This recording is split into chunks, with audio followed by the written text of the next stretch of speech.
ہڈیاں بہت کمزور ہیں اور کیلشیم کی کمی ہے۔ میرے بھائیوں، جس کی ہڈیاں کمزور ہیں اس کو چاہیے، ایک نئی بات بتاتا ہوں میرے بھائیوں، جتنے کلر ہمارے جسم میں ہے نا اسی کلر کی چیز کھاؤ۔ مثلا ہڈیوں کا کلر کون سا ہوتا ہے؟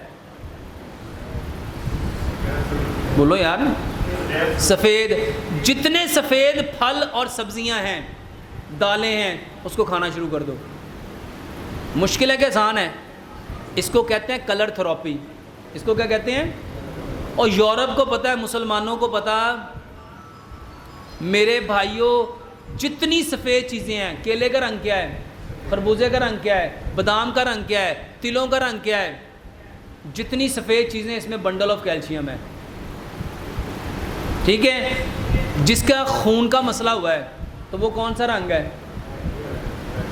کون سا رنگ ہے؟ جتنے سرخ رنگ کی چیزیں بھائی جان اس کو کھانا شروع کر دو۔ اگر اپنے آپ کو چاہتے ہو تر و تازہ ہونا، سرسبز و شاداب ہونا، تو میرے بھائیوں رب تعالیٰ نے ساری سبزیوں میں سب سے زیادہ کلر کون سا رکھا ہے؟ میرے بھائیوں سبزیاں کھاؤ۔ لیکن ہم ماشاءاللہ اپنی ہر ہانڈی میں کیا ڈالتے ہیں؟ چکن، آلو چکن، مٹر چکن، گوبھی چکن، بھنڈی چکن، دال چکن۔